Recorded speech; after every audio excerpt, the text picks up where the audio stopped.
আসসালামু আলাইকুম। আমন্ত্রণ জানাচ্ছি জাগো টিভিতে। আপনাদের সাথে আছি মমতাজ শাহিন রুম্পা। শুরুতে জানিয়ে দেব আপডেটগুলো।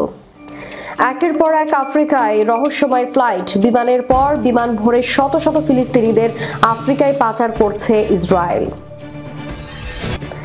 ইসরায়েলকে যেভাবে বোকা বানায় ইরান।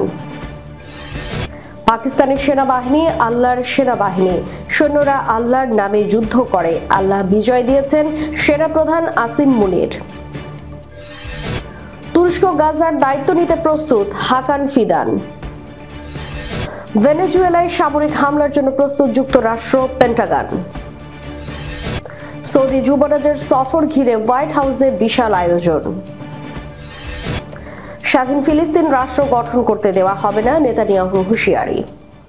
শুনছিলেন শিরোনাম, এবারে থাকছে বিস্তারিত সংবাদ। একের পর এক আফ্রিকায় রহস্যময় ফ্লাইট, বিমানের পর বিমান ভরে শত শত ফিলিস্তিনিদের আফ্রিকায় পাচার করছে ইসরায়েল। সাম্প্রতিক রহস্যময় ফ্লাইটে শত শত ফিলিস্তিনি জোহানেসবার্গের নিকটবর্তী OR ট্যাম্বো আন্তর্জাতিক বিমানবন্দরে অবতরণ করার পর বিষয়টি নিয়ে তোলপাড় চলছে। এই ঘটনায় ইসরায়েলকে ফিলিস্তিনিদের জোরপূর্বক স্থানান্তরের পেছনে থাকার অভিযোগ করছে দক্ষিণ আফ্রিকার নাগরিক সমাজ গোষ্ঠীগুলি। মানবিক গোষ্ঠী gift of the givers foundation জানায়, গত মাসের শেষের দিকে প্রথম যে ফ্লাইটটি অবতরণ করেছিল তাতে 176 জন ফিলিস্তিনি ছিলেন। আরেকটি চার্টার্ড বিমান যা কেনিয়ার রাজধানী নাইরোবিতে যাত্রা বিরতি করেছিল 153 জন ফিলিস্তিনি শরণার্থীকে নিয়ে এসেছিল।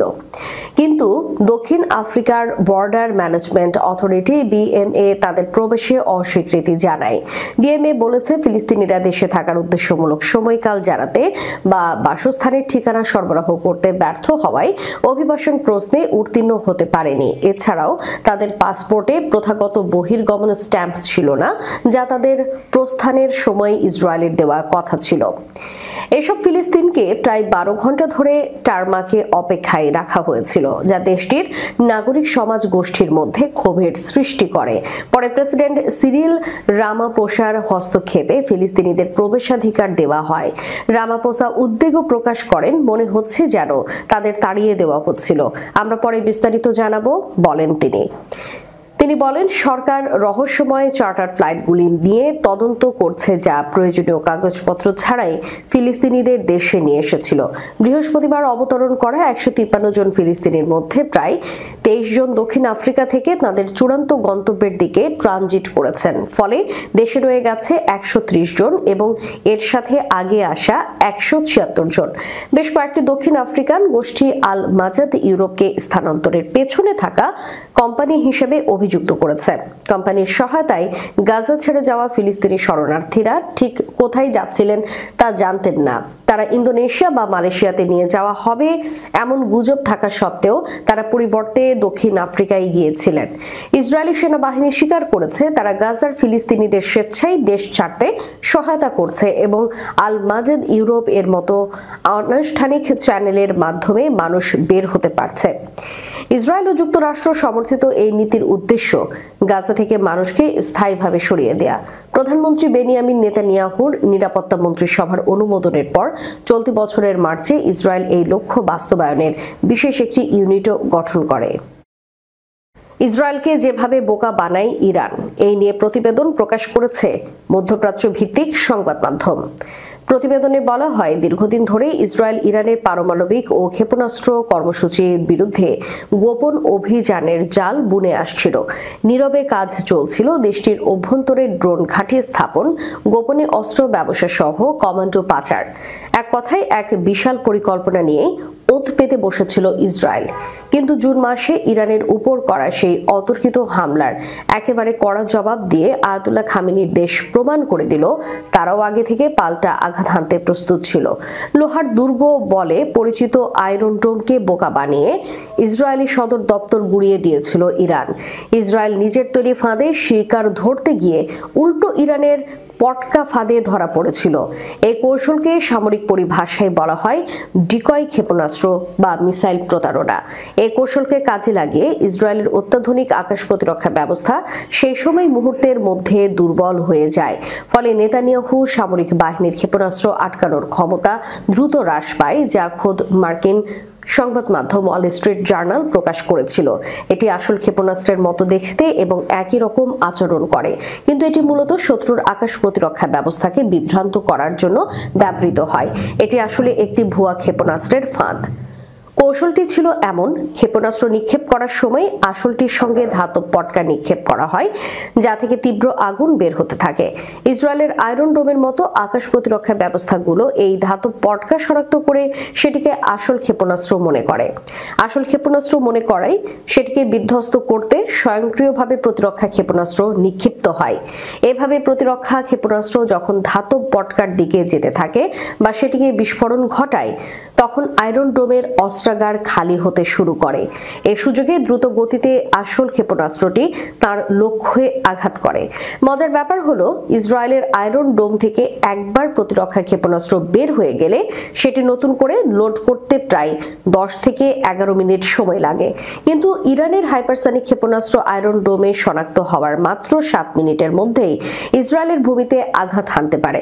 আর এখানেই ধরা খায় ইসরায়েলকে ধরাশায়ী করতে পারলেও ইরান এখন আরও বেশি সতর্ক এবং নিজেদের সামরিক সক্ষমতা নিয়ে অবিচল। দেশটি সম্প্রতি সব নিয়ম নীতিকে বুড়ো আঙুল দেখিয়ে ঘোষণা দিয়েছে তাদের ক্ষেপণাস্ত্র কর্মসূচির অগ্রগতি অব্যাহত থাকবে এবং এর পাল্লা কোনোভাবেই সীমিত করা হবে না। চলতি বছরের মে মাসে ভারতের সঙ্গে সংঘর্ষের দিকে ইঙ্গিত করে পাকিস্তানের সেনাপ্রধান ফিল্ড মার্শাল সৈয়দ আসিম মুনির বলেছেন, এটা আল্লাহর বিশেষ অনুগ্রহ যে মে মাসে পাকিস্তানের শত্রুরা ধুলো কামড়েছে। পাকিস্তানের সেনাবাহিনী আল্লাহর সেনাবাহিনী, এর সৈন্যরা আল্লাহর নামে যুদ্ধ করে। পাকিস্তান সফররত জর্ডানের বাদশাহ দ্বিতীয় আবদুল্লাহ ইবনে আল হুসেনের সম্মানে রোববার আয়োজিত এক মধ্যাহ্ন ভোজে মুনির এ কথা বলেছেন। আকাশের দিকে আঙুল তুলে তিনি বলেছেন, আমি পাকিস্তানকে জয়ের দিকে নিয়ে যাইনি, আল্লাহই করেছেন। তিনি বলেন, মে মাসে ভারতের সঙ্গে সংঘাতের সময় যেভাবে প্রতিক্রিয়া দেখানো হয়েছিল, ভবিষ্যতে যে কোনো আগ্রাসনের ক্ষেত্রেও দৃঢ় প্রতিক্রিয়া জানানো হবে। ফিল্ড মার্শাল কোরআনের আয়াত স্মরণ করে বলেন, মহান আল্লাহ বিশ্বাসীদের প্রতিশ্রুতি দিয়েছেন যে বিশ্বাসের মাধ্যমে তারা যে কোনো শত্রুকে পরাজিত করতে পারবে, তার শক্তি যতই হোক না কেন।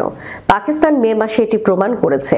ভারত নিয়ন্ত্রিত কাশ্মীরের পহেলগ্রাম এলাকায় পর্যটকদের উপর প্রাণঘাতী সশস্ত্র হামলার পর নয়াদিল্লি এই হামলার পেছনে পাকিস্তানের জড়িত থাকার অভিযোগ করে। পাকিস্তান এই অভিযোগ অস্বীকার করে এবং আন্তর্জাতিকভাবে বিষয়টি তদন্তের আহ্বান জানায়। এমন প্রেক্ষাপটে 5 ও 6 মে রাতে ভারত পাকিস্তানের অভ্যন্তরে বিমান হামলা চালায় এবং অভিযানের নাম দেয় অপারেশন সিন্দুর।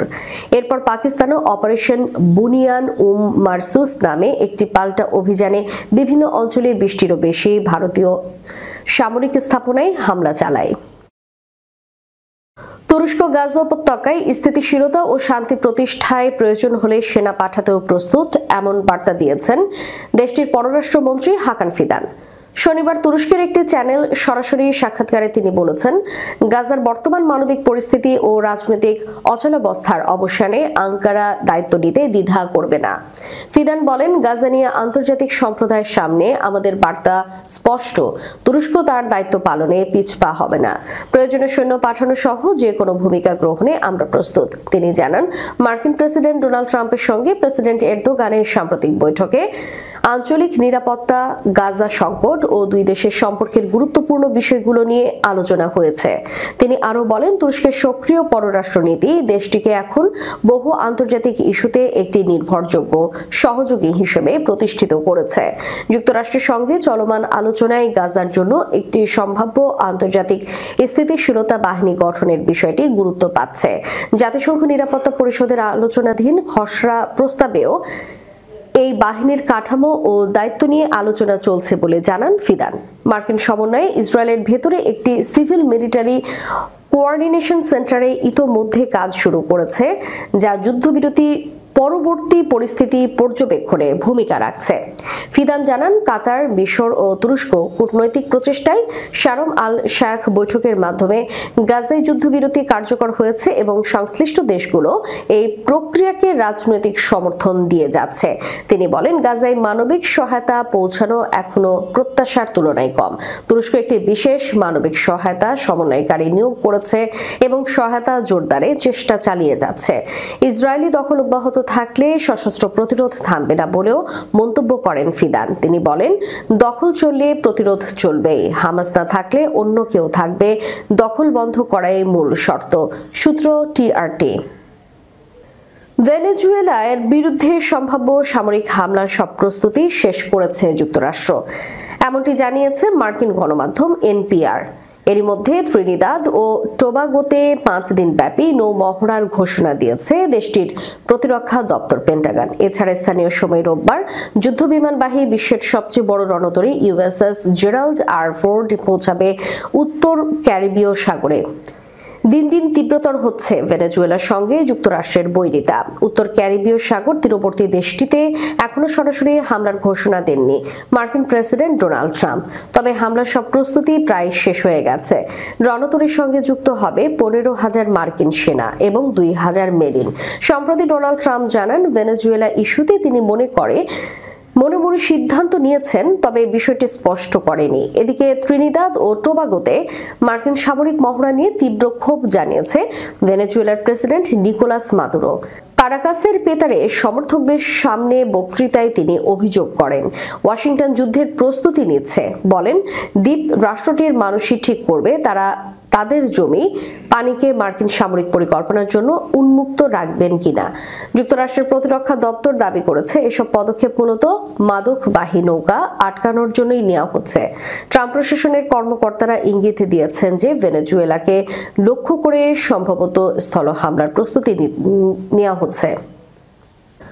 সৌদি আরবের যুবরাজ মোহাম্মদ বিন সালমানের আগামী সপ্তাহের হোয়াইট হাউস সফরকে শুধু আনুষ্ঠানিক বৈঠক নয়, বরং সৌদি আরব ও যুবরাজকে সম্মান জানানোর একটি বিশেষ সুযোগ হিসেবে দেখছে যুক্তরাষ্ট্র। প্রেসিডেন্ট ডোনাল্ড ট্রাম্প এয়ারফোর্স ওয়ানে সাংবাদিকদের সঙ্গে আলাপকালে এই মন্তব্য করেন। অনলাইন সৌদি গ্যাজেটে প্রতিবেদনে বলা হয়, সফরটি আনুষ্ঠানিকভাবে ওয়ার্কিং ভিজিট হলেও হোয়াইট হাউস তাকে রাষ্ট্রীয় সফরের মতো মর্যাদায় গ্রহণের প্রস্তুতি নিচ্ছে। হোয়াইট হাউসের এক জ্যেষ্ঠ প্রশাসনিক কর্মকর্তা জানায়, মঙ্গলবার যুবরাজের দিনে শুরু হয় সাউথ লনে আগমন অনুষ্ঠানের মধ্য দিয়ে। এরপর সাউথ পোর্টিকোতে তাকে দেওয়া হবে আনুষ্ঠানিক অভ্যর্থনা। পরবর্তী সময়ে ওভাল অফিসে ট্রাম্প ও যুবরাজের মধ্যে দ্বিপাক্ষিক বৈঠক অনুষ্ঠিত হবে। বৈঠকের পর ক্যাবিনেট রুমে আয়োজিত এক স্বাক্ষর অনুষ্ঠানে যুক্তরাষ্ট্র ও সৌদি আরবের মধ্যে একাধিক অর্থনৈতিক ও প্রতিরক্ষা চুক্তি সম্পাদিত হবে। এরপর মধ্যাহ্নভোজের আয়োজন রয়েছে। সন্ধ্যায় হোয়াইট হাউসের ইস্ট রুমে ফার্স্ট লেডি মেলানিয়া ট্রাম্পের পরিকল্পনায় একটি বিশেষ নৈশভোজ হবে যুবরাজের সম্মানে। বুধবার যুবরাজ অংশ নেবেন কেনেডি সেন্টারে অনুষ্ঠিতব্য মার্কিন সৌদি বিজনেস কাউন্সিলের বৈঠকে, যেখানে যুক্তরাষ্ট্রের শীর্ষ ব্যবসায়ী নেতাদের উপস্থিত থাকার কথা রয়েছে। ট্রাম্প সেখানে যোগ দেবেন কিনা তা নিশ্চিত না হলেও তার উপস্থিতির সম্ভাবনা রয়েছে বলে জানিয়েছে কর্মকর্তারা। ফিলিস্তিনি ভূখণ্ড নিয়ে স্বাধীন ফিলিস্তিন রাষ্ট্র গঠন করতে দেয়া হবে না বলে আবারও জানিয়েছে ইসরায়েলি প্রধানমন্ত্রী বেনিয়ামিন নেতানিয়াহু। এছাড়া গাজা বেসামরিকীকরণ ও হামাসের যোদ্ধাদের নিরস্ত্র করা হবে বলেও মন্তব্য করেছেন যুদ্ধাপরাধে অভিযুক্ত নেতানিয়াহু। রোববার এক সরকারি বৈঠকে এই দখলদার বলেছেন, ফিলিস্তিন রাষ্ট্র বা ভূখণ্ড নিয়ে আমাদের অবস্থানের পরিবর্তন হয়নি। গাজাকে বেসামরিকীকরণ করা হবে এবং হামাস নিরস্ত্র হবে, এই নিয়ে আমার কোনো স্বীকৃতি, টুইট বা লেকচারের দরকার নেই। তিনি আরো বলেন, যুক্তরাষ্ট্রের প্রেসিডেন্ট ডোনাল্ড ট্রাম্পের 20 দফার যুদ্ধবিরতি চুক্তি সহ অন্য সবকিছুতে আছে গাজাকে অবমুক্ত এবং হামাসকে নিরস্ত্র করা হবে। ফিলিস্তিনি রাষ্ট্র নিয়ে আমাদের অবস্থান, জর্ডান নদীর পশ্চিমাঞ্চলের কোনো ভূখণ্ড নিয়ে ফিলিস্তিনি রাষ্ট্র গঠনের যে বিরোধিতা আমরা করি সেটি অব্যাহত আছে। আমাদের এই অবস্থানের এক বিন্দু পরিবর্তন হয়নি। এদিকে গাজায় 2 বছরের বেশি সময় বর্বরতা চালিয়ে এখন মুসলিম বিশ্বের সবচেয়ে প্রভাবশালী দেশ সৌদি আরবের সঙ্গে কূটনৈতিক সম্পর্ক স্থাপন করতে চাইছে দখলদার ইসরায়েল। এর মধ্যে সৌদি আরব আবার যুক্তরাষ্ট্রের থেকে F-35 যুদ্ধ বিমান কেনার চেষ্টা চালাচ্ছে। তবে ইসরায়েল যুক্তরাষ্ট্রকে শর্ত দিচ্ছে, সৌদি যদি F-35 চায় তাহলে তাদের সঙ্গে রিয়াদের কূটনৈতিক সম্পর্ক স্থাপন করতে হবে। দর্শক, শেষ করার পূর্বে সংবাদ শিরোনামগুলো জানিয়ে দিব আরো একবার। একের পর এক আফ্রিকায় রহস্যময় ফ্লাইট, বিমানের পর বিমান ভরে শত শত ফিলিস্তিনিদের আফ্রিকায় পাচার করছে ইসরায়েল। ইসরায়েলকে যেভাবে বোকা বানায় ইরান। পাকিস্তানের সেনাবাহিনী আল্লাহর সেনাবাহিনী, সৈন্যরা আল্লাহর নামে যুদ্ধ করে, আল্লাহ বিজয় দিয়েছেন সেনাপ্রধান আসিম মুনির। তুরস্ক গাজার দায়িত্ব নিতে প্রস্তুত, হাকান ফিদান। ভেনেজুয়েলায় সামরিক হামলার জন্য প্রস্তুত যুক্তরাষ্ট্র, পেন্টাগন। সৌদি যুবরাজের সফর ঘিরে হোয়াইট হাউসে বিশাল আয়োজন। স্বাধীন ফিলিস্তিন রাষ্ট্র গঠন করতে দেওয়া হবে না, নেতানিয়াহুর হুঁশিয়ারি। এতক্ষণ আমাদের সাথে থাকার জন্য ধন্যবাদ। আল্লাহ হাফেজ।